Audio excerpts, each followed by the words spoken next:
Well, what's up, Eagles Nation? I guess the honeymoon's over. The Eagles are now 4-1 after falling to the Denver Broncos on Sunday afternoon. And you know what? I kind of get the sense that no one expected for the Birds to go undefeated. But I don't think any of us expected for them to give away a game the way that they gave it away on Sunday. Couple of observations. While the officiating wasn't top-notch, and I feel like the Eagles really got screwed on a number of occasions, particularly in the fourth quarter. I feel like they put themselves in a position for the game to fall that way because with a 14-point lead going into the fourth quarter, there's no reason in the world why they should not have won that game. They had that game in the bag. As inept as we looked offensively, was equally as inept on the defensive side of the ball. I don't know whether they were tired.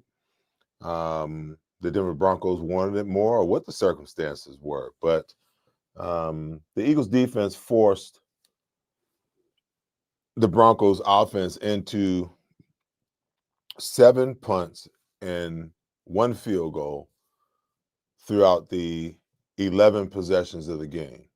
And then the last 3 possessions of the game, they gained a grand total of, I think it was 256 yards. 256 yards. They're 4 for 8 on third down. And of course, you know, they got the touchdown and the 2-point conversion, which put them in the lead for the first time. And then the late field goal from 36 yards pretty much pushed that lead to 4, forcing the Eagles to have to figure out a way to, drive down with a minute and some change to throw a Hail Mary and hopefully win. I don't know what the issue is with the offense at the other end of the spectrum either. They came out, they went 74 yards on the first series of the second half, culminating with a huge, beautiful pass from Jalen to Saquon for 47 yards. And then they proceeded to go 5 and out, 3 and out, 3 and out. And of course, the last series, they went 6 plays, 45 yards. And that was the end of the game, the Hail Mary. So there's this lull offensively that occurs either in the first half, we've seen it happen in the second half, and now we've experienced it, in the fourth quarter or the second, close to, primarily the fourth quarter. And I don't know what it is. There's this narrative floating around out there that, AJ's comments last week kind of forced Nick Sirianni into throwing the ball more than they should have. Saquon only had 6 carries for, I believe, 30 yards. But I think that when you look at the run plays, and for you guys that follow me over on Twitter, you can go and look at some of the breakdowns I put up yesterday and Instagram and Facebook. Something's going on with our offensive line. They're just not as dominant as they have been. They're catching blocks, they're missing blocks. The center Cam Jurgens has been dominated. And on the whiteboard, I'm going to kind of give you guys an idea tonight on Denver's plan and how they were able to stifle the run game and put pressure on Jalen.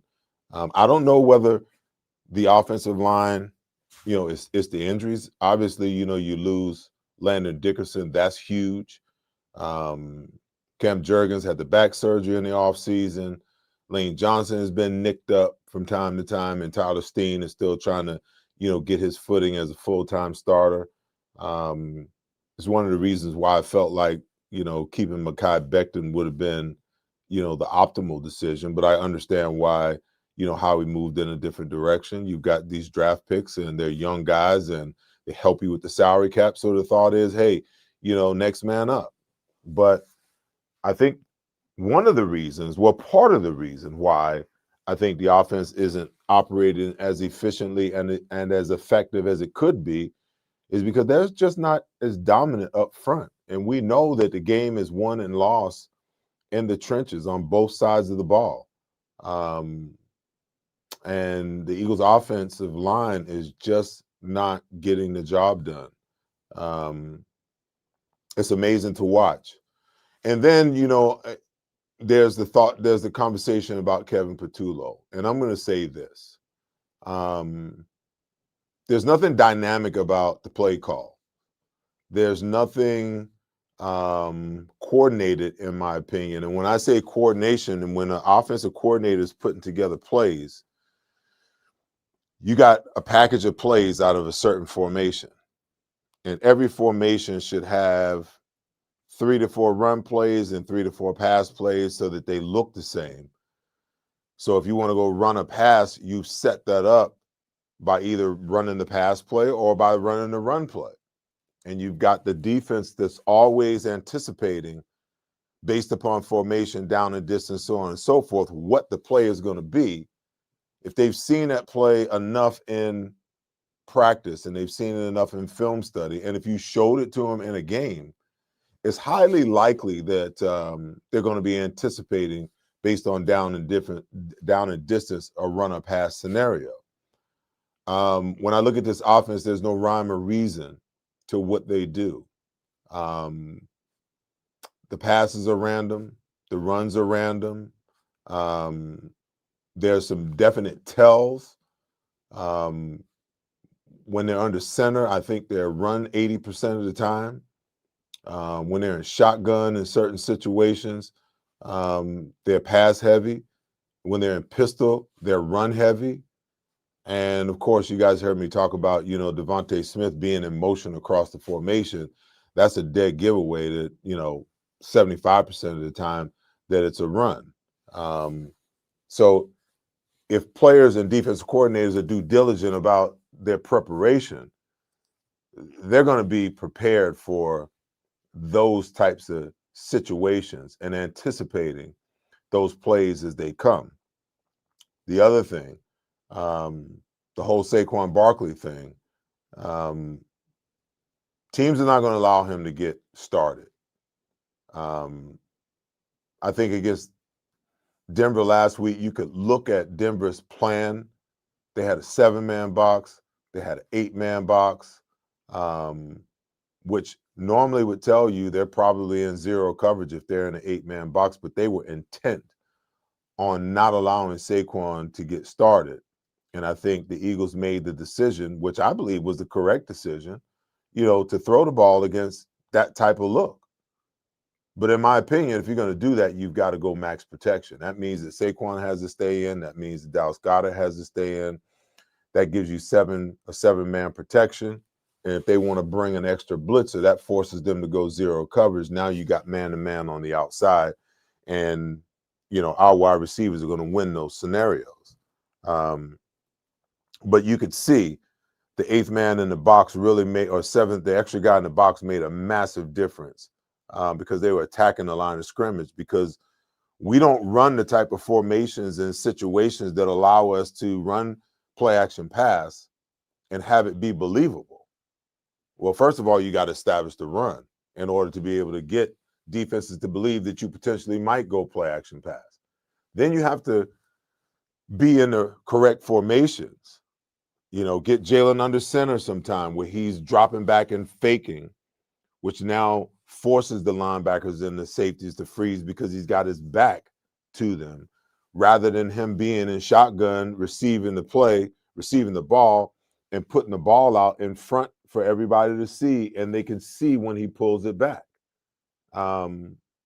Even the pistol formation, if he takes it in pistol and he turns his back to fake at least the defense has to honor that and has to freeze. But when you're in shotgun and you're trying to go play action pass, it doesn't work. Defenses are too smart for that. And it's become more and more problematic, based upon down and distance and formations. And Saquon, listen, he averaged 5 yards a carry. We would take that all day long if we could get 25 carries. Wouldn't you agree? But the fact of the matter is they loaded the box. They gave us, the illusion that they were going to play man-to-man across the board. Sometimes they play man. And I think we had some success, particularly with Devontae Smith, beating man coverage. We even had some success with A.J. Brown catching some balls against, the vaunted Patrick Surtain. But all of a sudden in the fourth quarter, we had no remedy at all. And they were, we couldn't convert any third downs at all in the second half. It was just completely abysmal when you stop and think about it. I think I ran the numbers. I don't think we converted 1/3 down in the second half alone. So that meant that the offense was on the field quite a bit. So in the first half, I believe Denver ran 31 plays. In the second half, they ran 39 plays, and they were 4 for 8 on third down conversions. And obviously, the penalties. One that would have gotten them off the field on Zach Bond, prolonged that drive. And I believe that there was another penalty somewhere in there that gave them a first down. So the Eagles got some work to do. I don't know where Jalen Carter is and whether he's injured or how, what's going on with him. But the Eagles came into last week defensively. They were ranked 21st against the run, giving up 126 yards per game. And the Denver Broncos had a grand total of 36 yards in the first half and wound up with 130 yards total.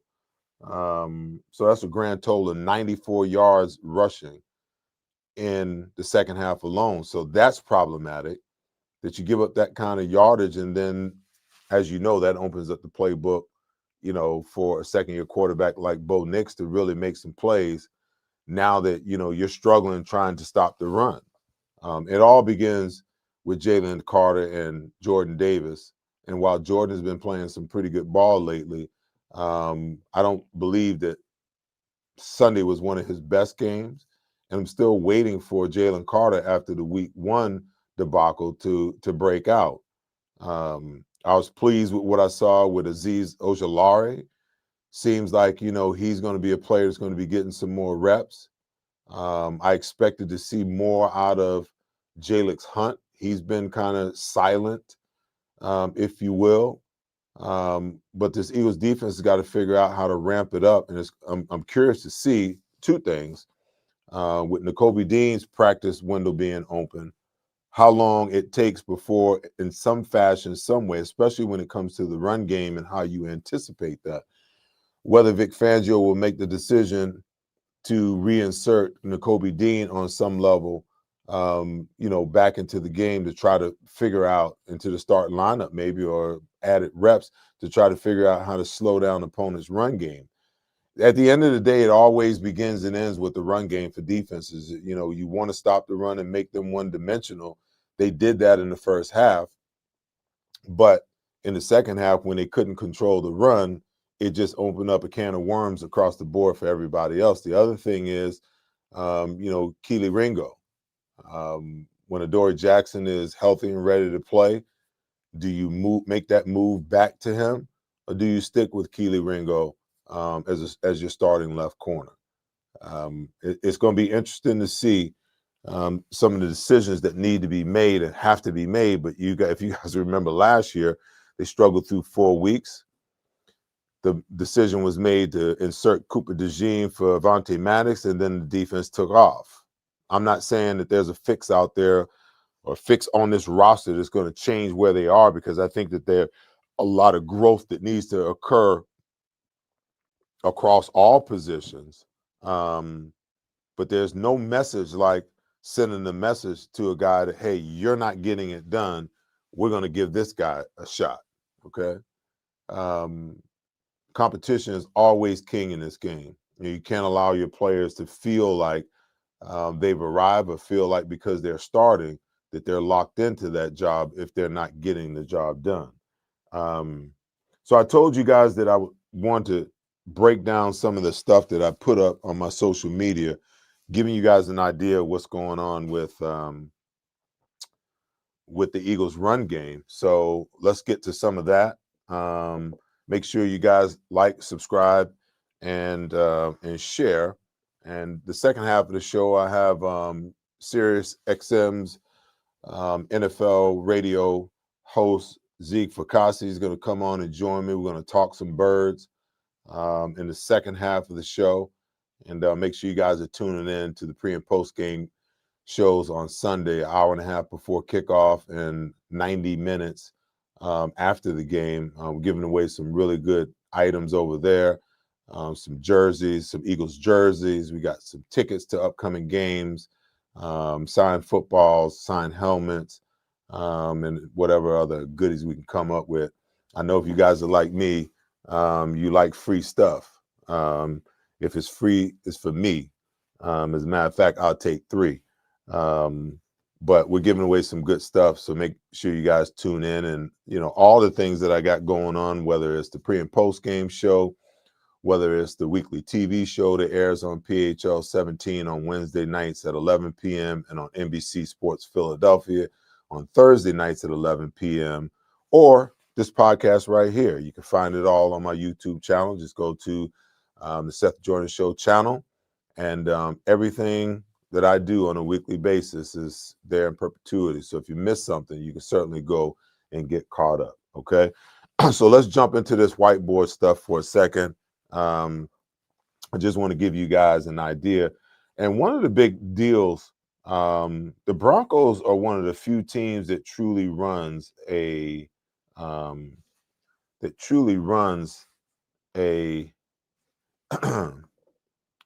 a 30 front. So they had a nose tackle here, DJ Jones.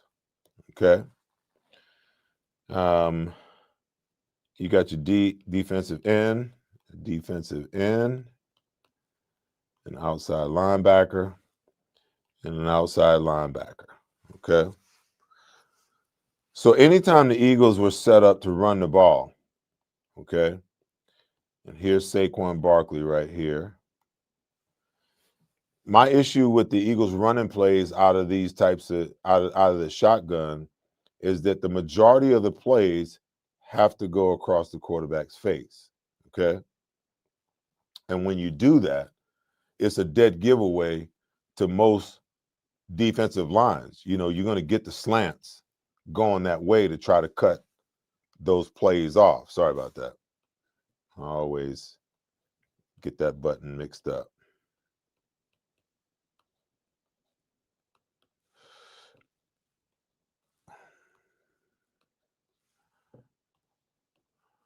Okay.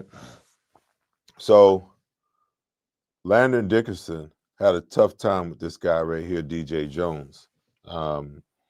Just understanding that this play, if they want to run the play, it has to go across the formation. DJ Jones was taking Landon Dickerson back in the backfield like that almost every run play. And while Saquon got the ball, his feet would have to stop here, and then he would have to look for a hole. At times, you got the tight end here, and he's blocking the outside linebacker, and tight end's having a hell of a time here. But you got the double team here, so that you can work up on the inside linebacker. And these two guys were not getting the movement on that double team that was necessary, and they were late coming off on the linebacker. So it created a lot of problems. But if you look at, a formation like this, if they drop the extra guy in the box here, let's say it's a linebacker or a safety, okay? So he's responsible for this gap, okay? He's working across the face, okay?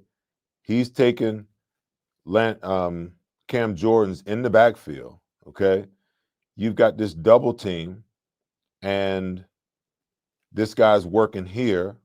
He's got contained. This linebacker winds up being a free hitter. So the minute they would do it, this linebacker would step through this hole and step in the backfield. And because you made Saquon Barkley stop his feet, okay, that free hitter is there to make that play.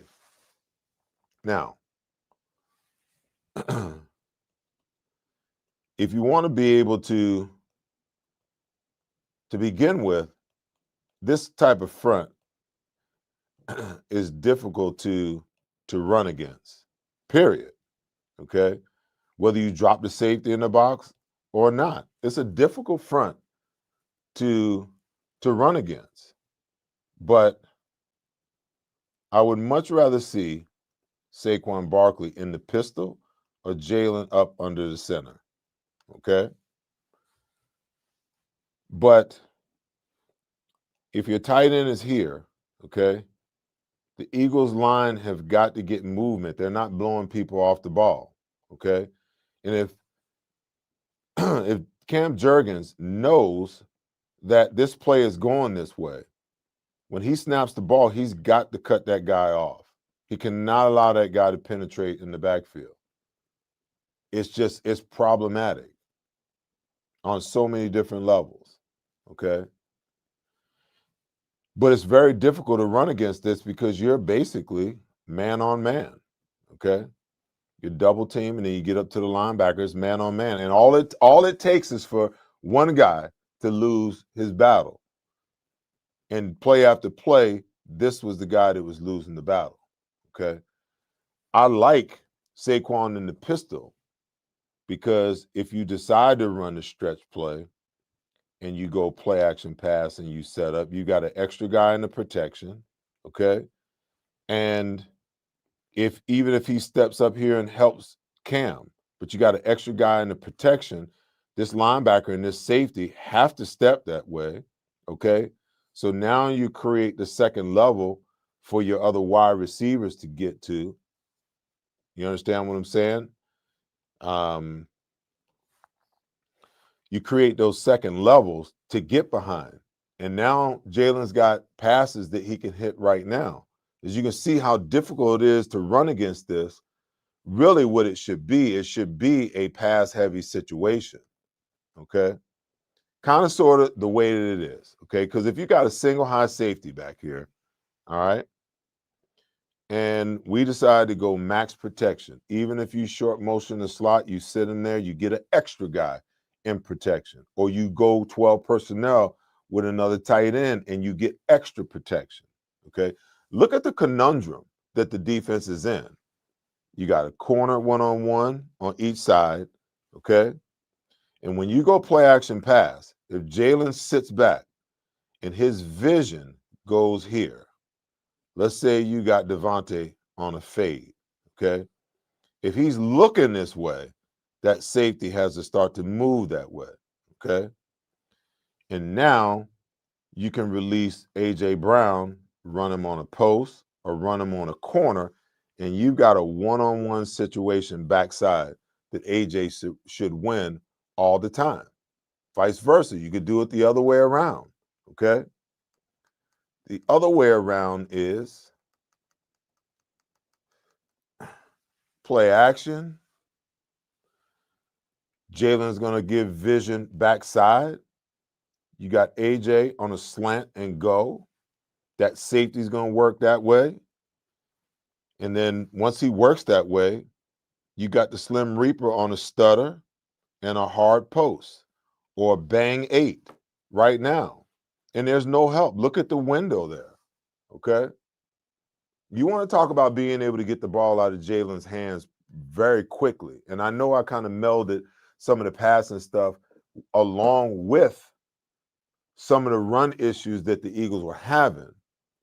But I felt it was necessary because I just want to show you guys what we're missing, the things that we can take advantage of.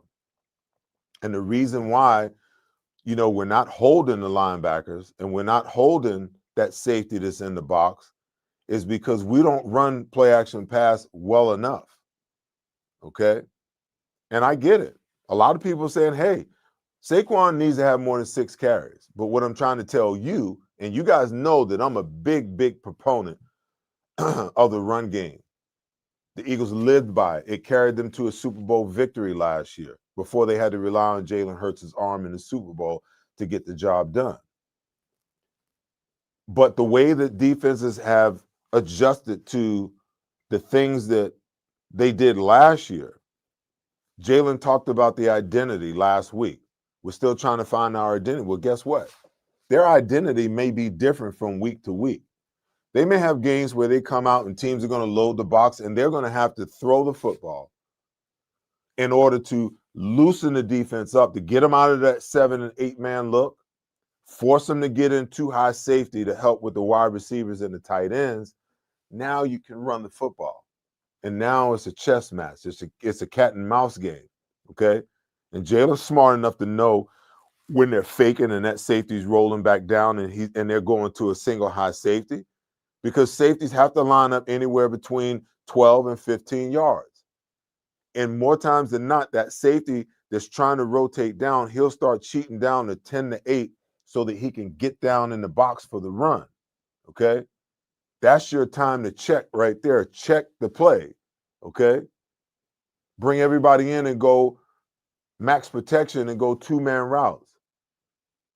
And when the opponents get tired of getting beat like a drum that way, guess what they're going to do? They're going to pull those safety back.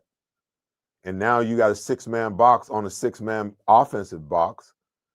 And now we have an opportunity, we have a chance to run the ball a little more effectively. Everybody's saying, well, you know, why aren't we? Listen, every year is different, man. Every year is different. And sometimes what you did last year, you're not going to be able to do the following year.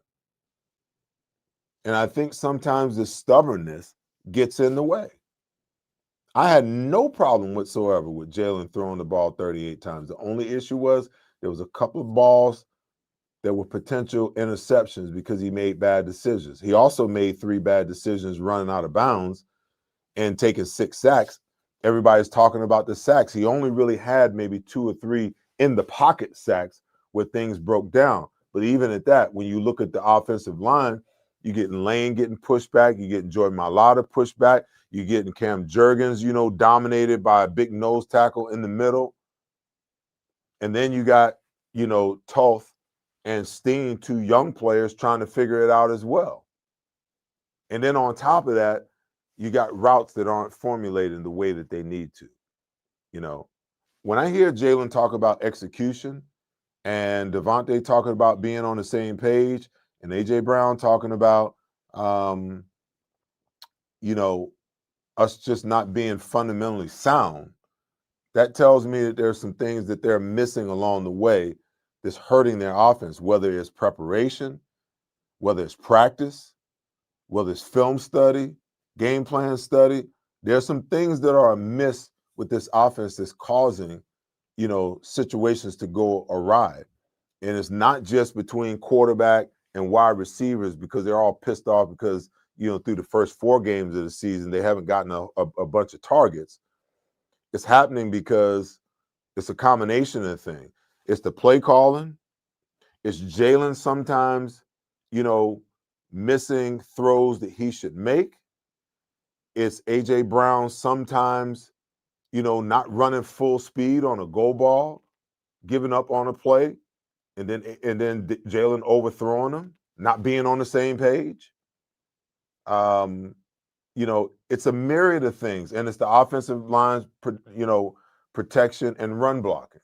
All of those things are a part of why the offense isn't working as efficiently as it should be at this point in time with all the stars and all the experience that they have. And until they work that out, until they decide that they're going to start doing things the right way, come hell or come high water, offensive linemen, block your man until the whistle blows. I can't tell you how many times I see the interior offensive line block, 1001, 1002, and then they stop. And then that same guy that they're blocking, they go on to either pressure or sack our quarterback. You're supposed to play the game until the whistle blows. Not anticipate that Jalen's already thrown the ball or anticipate that he might have taken off. No, if you don't hear a whistle, you play until you hear the whistle. As a matter of fact, a titch after the whistle. How about that? Okay?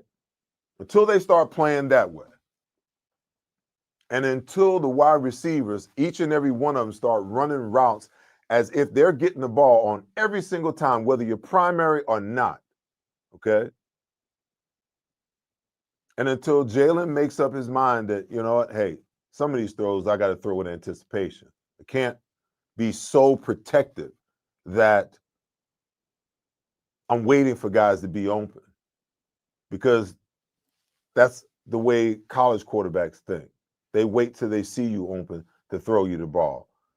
Pro quarterbacks have to put the ball where it belongs, and you got to throw it on time, and you got to throw it on rhythm, because one step behind, a secondary player can always make that up when the ball's in the air. They're that fast, they're that talented, they're that technically sound.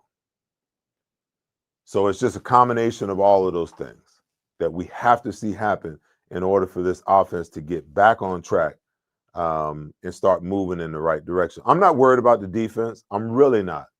I think the defense is going to be fine. I think that they just finally had a bad game. We waited and waited for the defense to make that signature play that would flip the game in our favor, or the special teams like it's been the last 4 weeks to make that one play that flips the game in our favor. But the truth of the matter is, you guys heard me talk about the 3 phases of the game. You have to win 2 phases. And there was no play there for the special teams to flip in our favor. And the defense wasn't really dominating. And the offense went stagnant. So you didn't have any 2 of those phases. You only had one of those phases that you could say was holding down their part of the bargain. The offense and the defense did absolutely nothing in the fourth quarter. You know, so if you need at least 2 out of the 3 to win, now you begin to understand why. If the offense had kept going or the defense could have made stops, I think the Eagles win this game.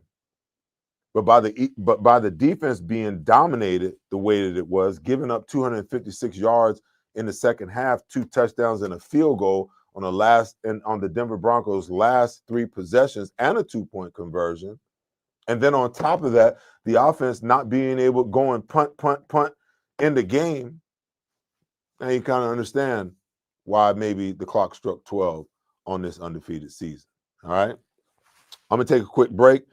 After I pay some bills, my good friend Zeke Fracassi from Sirius XM NFL Radio will join me, and we'll continue the conversation around these birds and this Thursday night NFC East matchup game. They should dominate the New York Giants, but you guys know, like I know, the NFC games, no matter what the record looks like, they're always tough games. All right, see you guys in a sec. I know what you're thinking. Total glow up. What's her secret? Fine, I'll spill. I totally upgraded with Verizon. Everyone gets a free phone with any plan, even if you're already a customer, like me. Now I have Google Gemini. It's like a little glam squad in my pocket. Gemini, what eye makeup goes with this lipstick? I'd suggest a classic cat eye. Wow, setting the bar high for daycare pickup.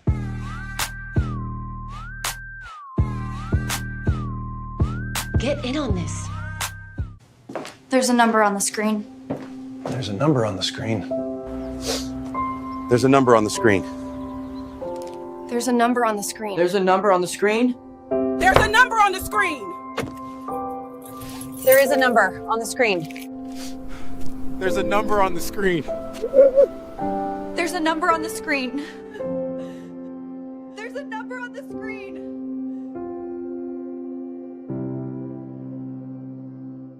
Since 1893, Weber Display and Packaging has been Pennsylvania's leading manufacturer of corrugated packaging and displays. We're family owned with 4 Philadelphia locations, 2 converting facilities, a warehouse, and a fulfillment center. Designed through delivery, we exceed customer needs. Weber Display and Packaging. Our core values drive everything we do. Come join our team. Welcome back, guys. You're live with me here on the Seth Joyner Show podcast. Joining me now from Sirius XM Radio, my good buddy, Sirius XM FM at NFL Radio, Zig Fracassi. We're going to chat a little bit of birds and find out, what's the buzzword around the NFL. There I am. How you doing, Seth? I'm good, Zig. How you been, man? Good. How about this for a reversal, man? You're usually the stalwart on my show. I'm picking your brain for knowledge and everything like that. So it's an honor to be on with you tonight, my friend. No, absolutely, man. I appreciate your time. There's a lot of buzz, not only in Philadelphia, but around the rest of the league. I mean, my goodness, you talk about upset weekend. The two undefeateds, the Philadelphia Eagles and the Buffalo Bills go down, and then Kansas City falls late to the Jacksonville Jaguars last night. Not a great weekend for bettors either, but No. Do you see it as parity, or do you see it as one of those things where the first 4 weeks everybody's filling themselves out, trying to figure it all out? And I know in Philadelphia it's a little bit different because everybody here feels like we had a game that we let get away. Yeah, I agree with you, Seth. I've always insisted, and I don't know, maybe I listened to Bill Belichick for too long when he was the Patriots coach. I always thought the first 3 or 4 weeks of the regular season were more extended preseason simply because of the fact that, a lot of the starters don't play, and really only the first week of October, it's when everybody's supposed to start getting back into their role a little bit here.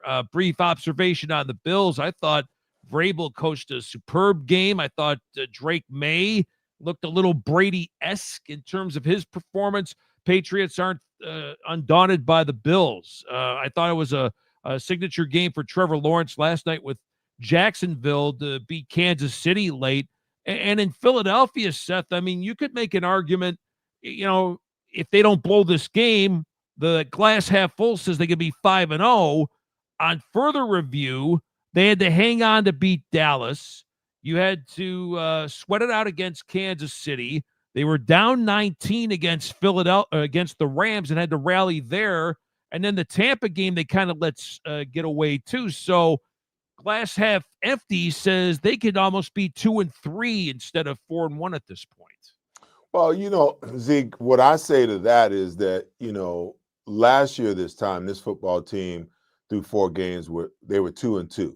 Right. And everybody, had them down in the dumps.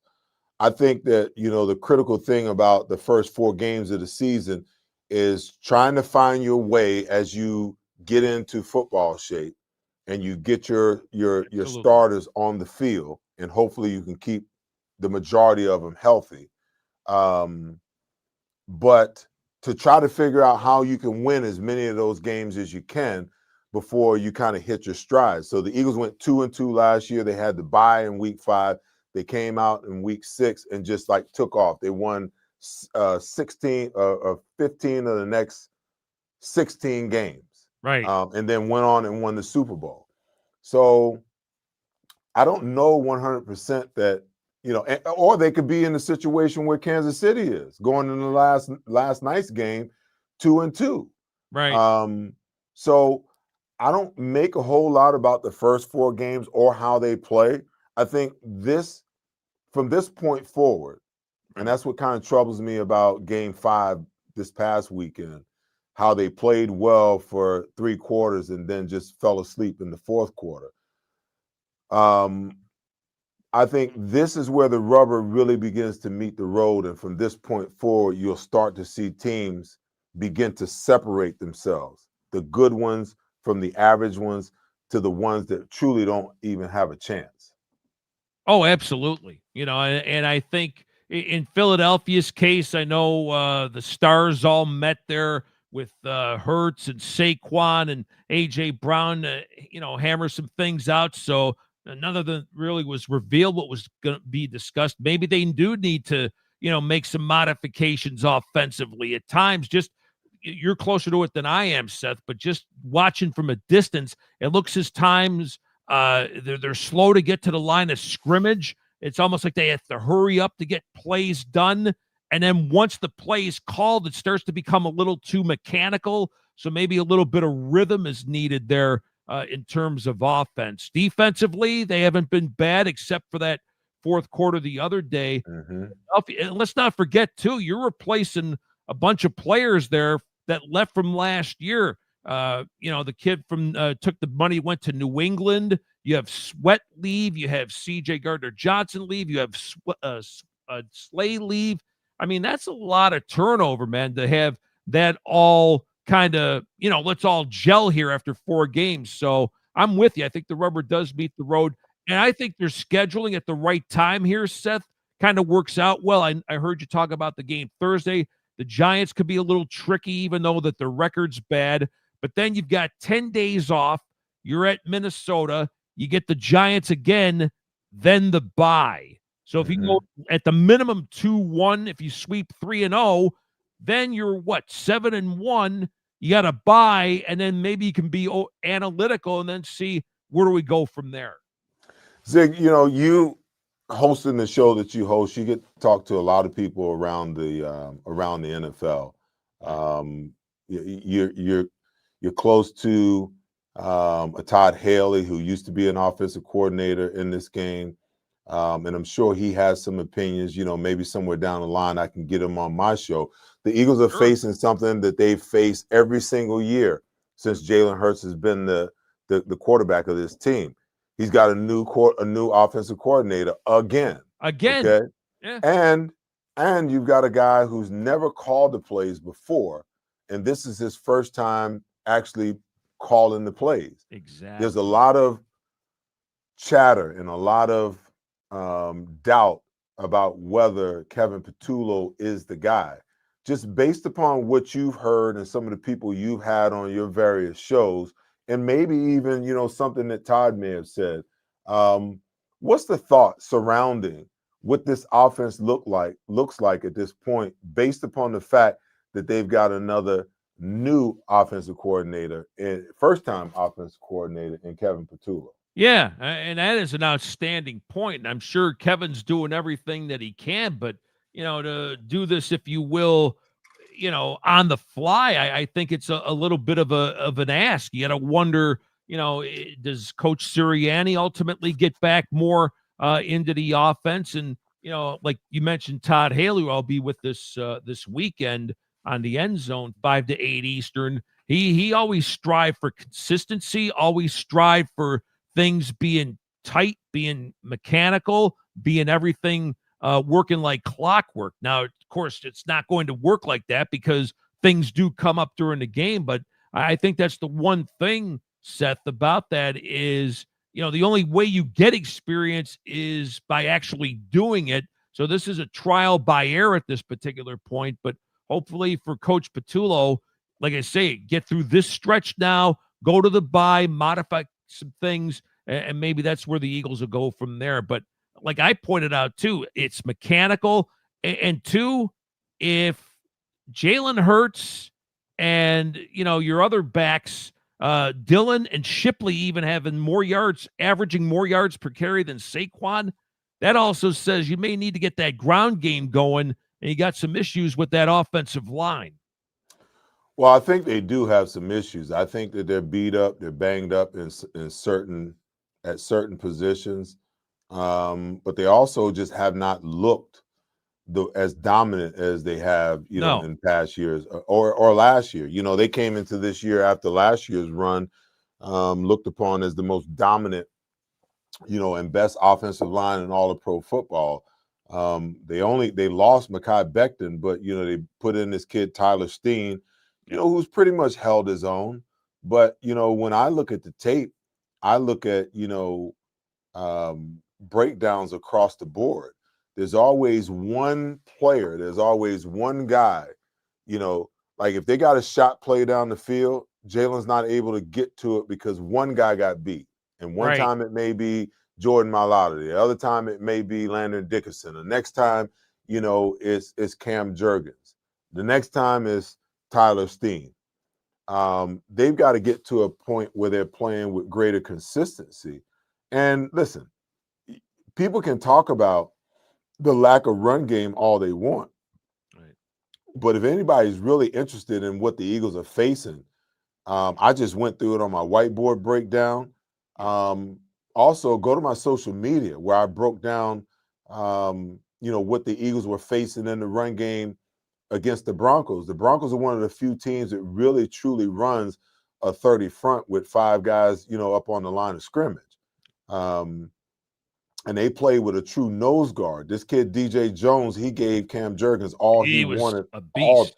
all day long. Yeah. All day long. Yeah. So it's just one of those situations where the Eagles are facing some things. Teams have figured out a way, whether it's because they aren't playing well as a unit or the injuries that are precluding them from playing at their top level.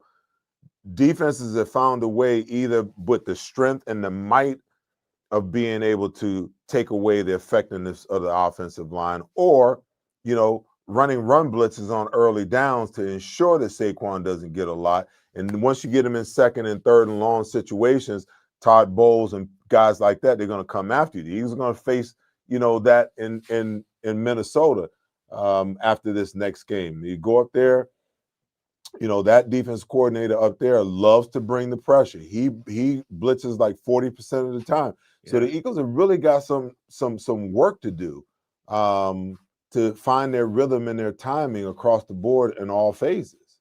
Yeah, and again, it's in this particular case too, Seth. I mean, Denver's defense, they tend to make a lot of offenses look rather mediocre. I mean, the front line, like you talked about, and it's always beneficial too. I mean, Benito, last year came along like the first year player that he was, and when you got guys back there too, like Surtain and the Iowa kid Moss, who both of them can cover like anything. That gives that defense there a chance to run those exotic fronts like you talked about too. So in Denver's case, you're going against a top defense. So, and they've held a lot of offenses down this year. So I'm going to ask you the question because I've been hearing it a lot, not only in my social media feed, but, here in Philly. Mm-hmm. People are reminiscing about the 2023 collapse when the team started off 10-1, and then, the catastrophe that was the end of the season, losing, 6 out of the last 7, and they're just being destroyed in the first round of the playoffs against Tampa Bay. A lot of people are saying that this team looks eerily like that team. From my perspective, I say absolutely not. Because, first of all, you got Vic Fangio. Right. We're not talking about Desai or Matt Patricia, Sean Desai and Matt Patricia. We're talking about Vic Fangio, one of the best, greatest defensive coordinators in the National Football League. Absolutely. And they've got talent. They've got young talent. They've got young talent that's learning how to play on the fly. Like you said, we got 4 new starters across the board, and 2 of them are rookies. Yes. So if that's the case, I don't see a collapse defensively like that. I thought that the defense leading into this week was way ahead of schedule. They took a step back in the fourth quarter, but they were pretty damn dominant, throughout the first 3 quarters of that game. On the offensive side of the ball, you've got the majority of those players over there were present for that 2023 collapse. So those veterans know what that looks like. They know what that feels like. They know what that pain was like. And they're not going to allow that to happen. From your perspective and from what you're hearing, if you've even heard any of it at all, do you believe that that's the case? Because there's a lot of chatter out there that this team is looking eerily like that team from 2023, man. Yeah, I don't quite buy that. I mean, and also, if I remember right, too, there seemed to be a lot of locker room bickering that started to get out, and, some things that weren't all that good. Maybe this is why, Seth, and I referenced it earlier, they had the meeting with Jalen Hurts and A.J. Brown and Saquon Barkley. Maybe if there was any kind of, all right, what are we doing here? Then you got to think, well, we nipped it in the bud.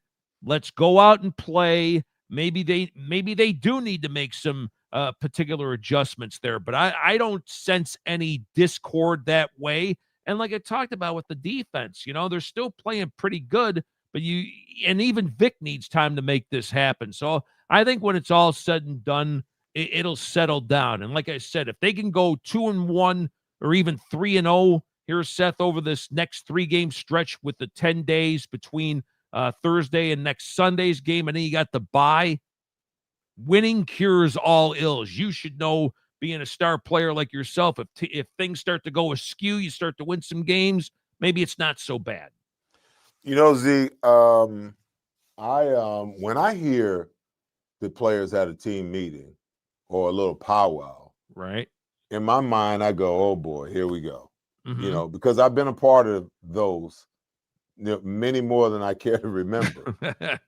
But you being around a lot of football people, GM, former coaches, former players, from other people's perspective, what do they get out of it?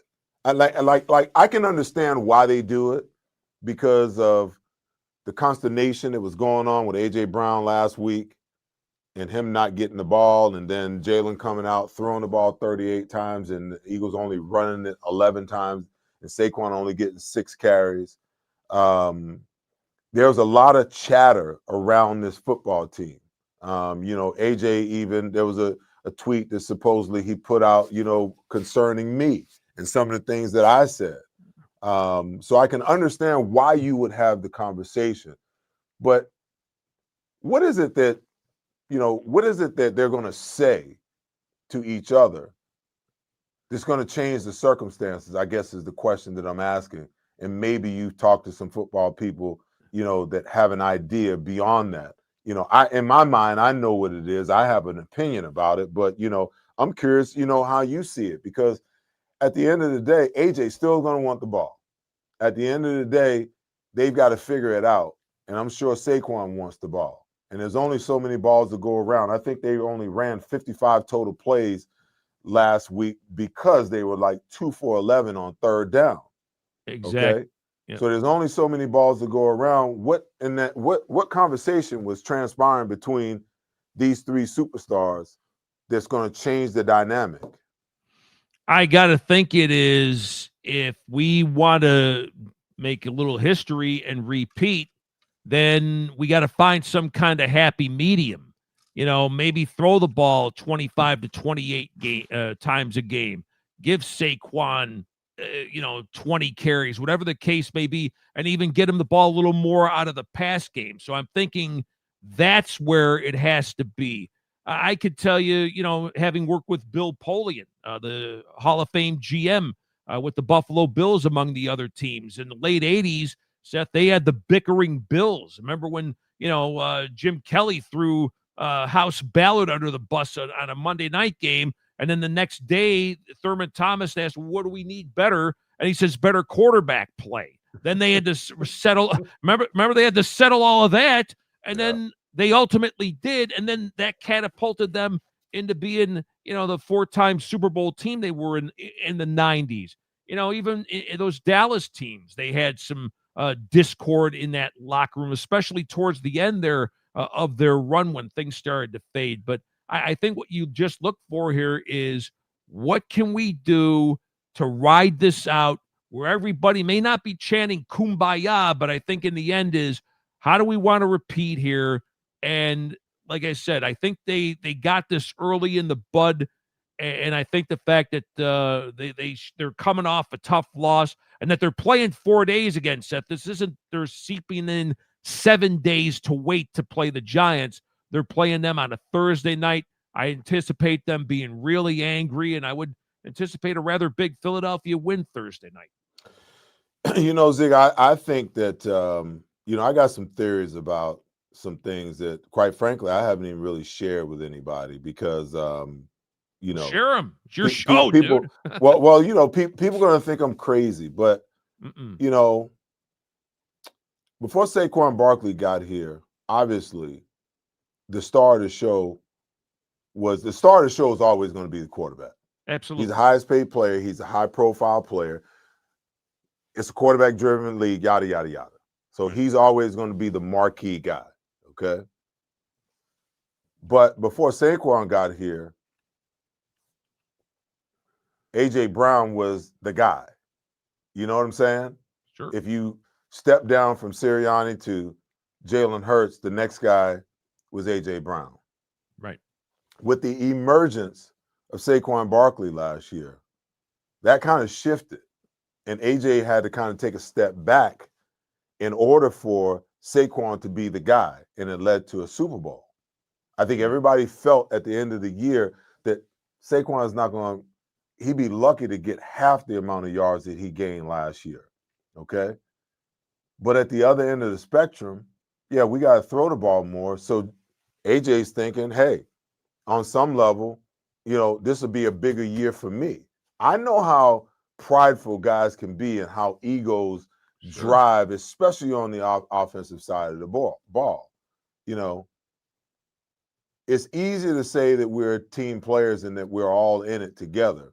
It's another thing when it's your own personal goals behind the scenes that you can't speak out loud, that you want to see them happen within the confines of the success of the team.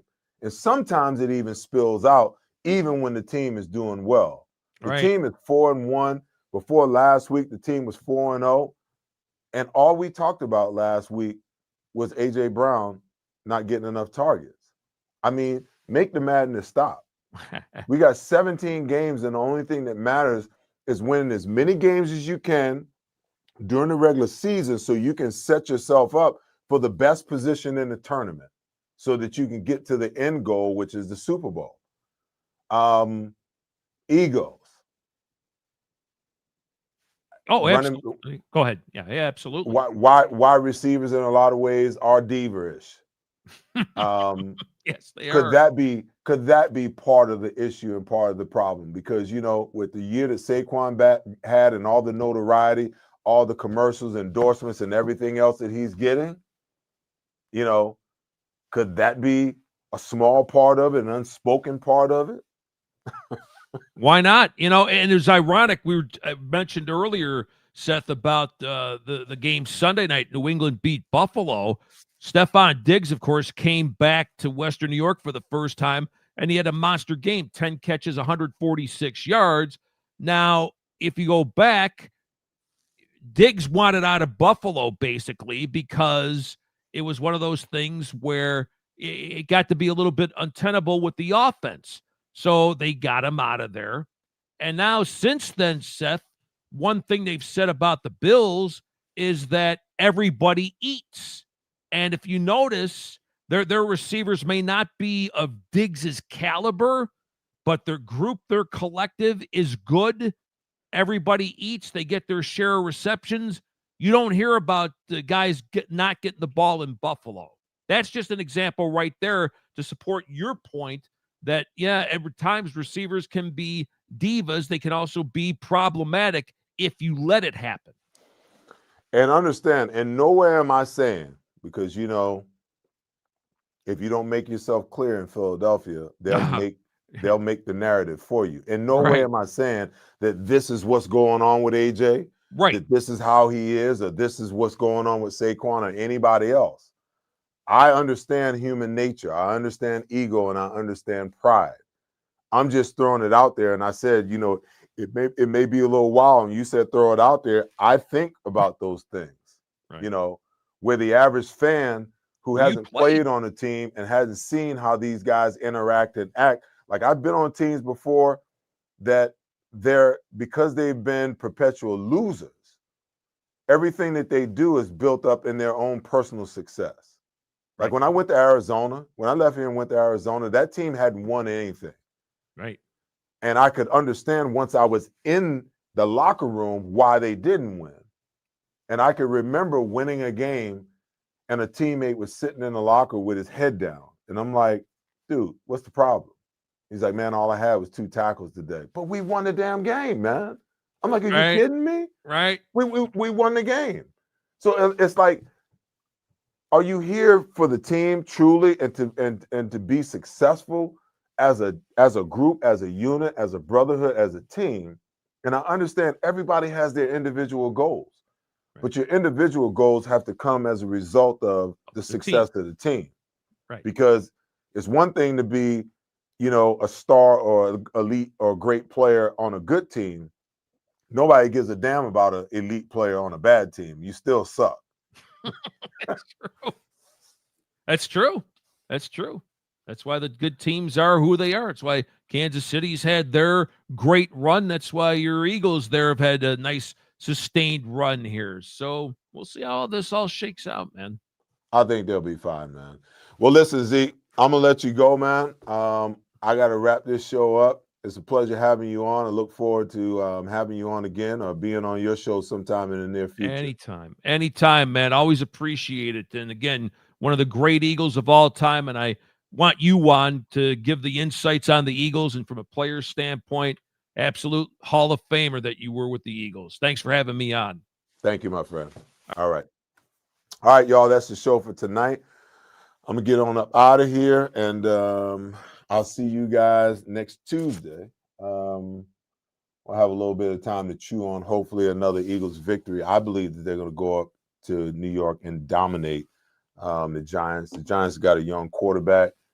Vic Fangio is drawing up some defenses and devising some things to make one Jackson Dart uncomfortable. They do not have, their star wide receiver. Malik Neighbors, unfortunately, he tore his ACL. He's out for the year. But the Eagles are going to have some issues, on the defensive side of the ball too, because guess what? The Giants have a formidable defensive front, and they got some pass rushes, to boot. I mean, you got Brian Burns, you got Thibodeau, you got Golston, and you got Abdul Carter, their first-round draft pick that they just move all over the place. So the Eagles are probably going to face some challenges again, but I'm sure that they'll get what they need to get worked out before game time next week, and going up to New York in front of the whole nation on Thursday Night Football and get the job done. Get a little break, get some guys healed up over the next 10 days. All right, that's the show for tonight. I will see you guys right back here next week, same place, same time. And take care of each other, but be good to each other. But most important, make sure you love each other. I'll see you guys right back here next week. Fly, Eagles, fly. At Revolution X, we know that fortunes are made in times of uncertainty. Are you selling your investment real estate? Are you interested in deferring your tax with a 1031 exchange? At RevX, we're experts in 1031 exchange planning and the use of passive real estate options using DSTs. Not in the midst of an exchange and want to invest in real estate but don't know where to start? Revolution X has institutional grade real estate options for any size investor right now. Set up a consultation at RevXWealth.com. RevX, defer the tax, maximize the gain. Gentlemen, are you ready for a wardrobe update? Introducing Divine Nine's Custom Menswear, your clothier for truly unique, custom-made threads. With Divine Nine, you can design your own one-of-a-kind suit, jacket, slacks, shirts, golf pants, and shorts, perfectly handcrafted by our skilled artisans who will bring your vision to life. Prepare to stand out from the crowd with Divine Nine's Custom Clothier, official clothier of Seth Joyner. Custom clothing made for you.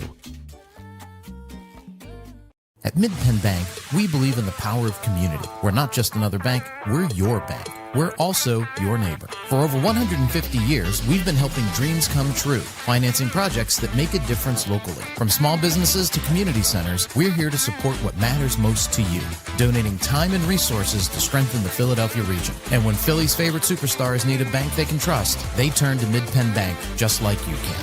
Mid-Penn Bank. Stronger communities, stronger futures. Let's build something great together. Pride, passion, and persistence. These are the values that drive us all at Ron Jaworski Golf. We strive to deliver outstanding conditions as well as playability for golfers of all ages and abilities. Our championship golf courses offer a variety of challenges from a link-style walk along the river to an escape into the pines and everything in between. My team at Ron Jaworski Golf is committed to delivering memorable experiences every single day. See all we do at ronjaworskigolf.com.